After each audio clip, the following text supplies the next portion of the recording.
Madam Secretary, thank you for your service, and thank you for the kindness you've shown this committee over the time you've been there. I particularly appreciate you facilitating the meetings with us at the State Department with yourself when we've had issues.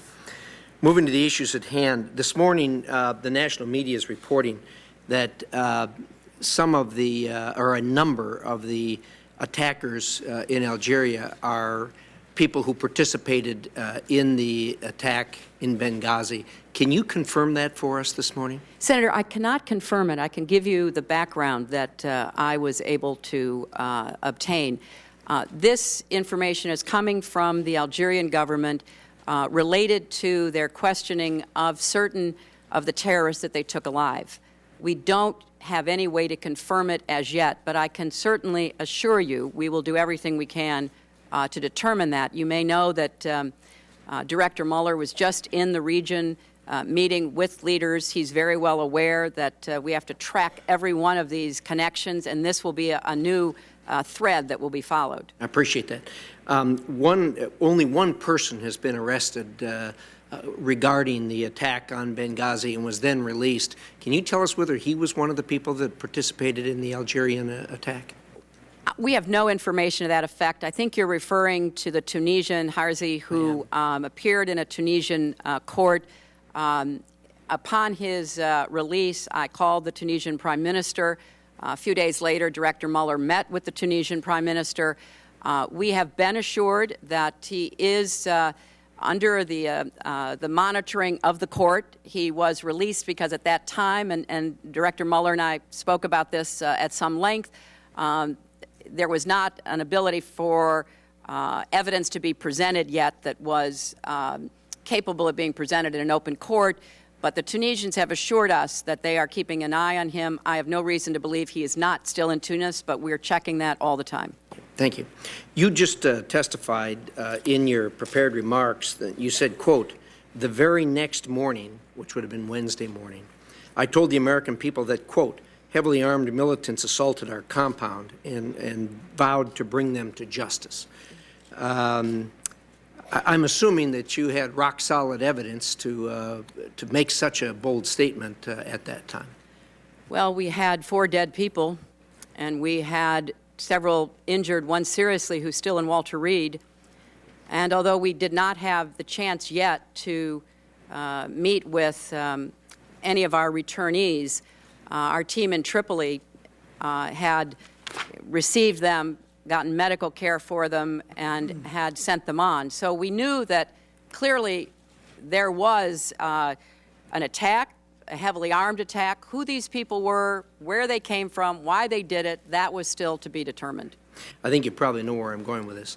The next sentence is, and I stood with President Obama as he spoke of an act of terror. Right. And of course there's been a lot of debate as to the context that the word terror was used in, but be that as it may, I want to move to the next Sunday morning when Ambassador Rice went to the Sunday morning talk shows.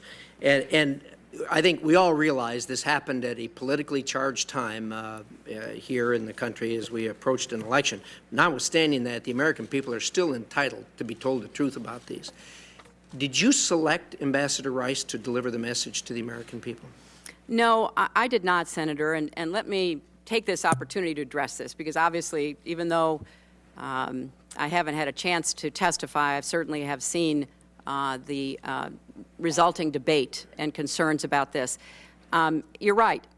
It was a terrorist attack. I called it an attack by heavily armed militants. Well done. And, you know, that is clearly what happened. We know that. But second, the harder question is, what caused it, and that we didn't know. We didn't know who the attackers were, what their motives were.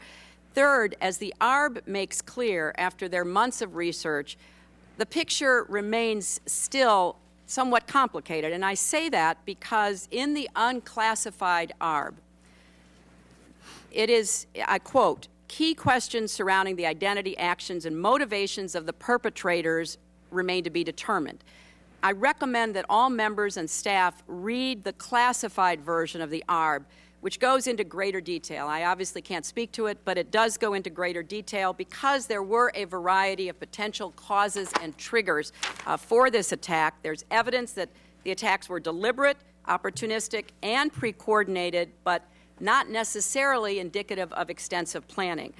And fourth, Senator, I would say that I personally was not focused on talking points. I was focused on keeping our people safe because, as I said, I have a very serious threat environment in Yemen.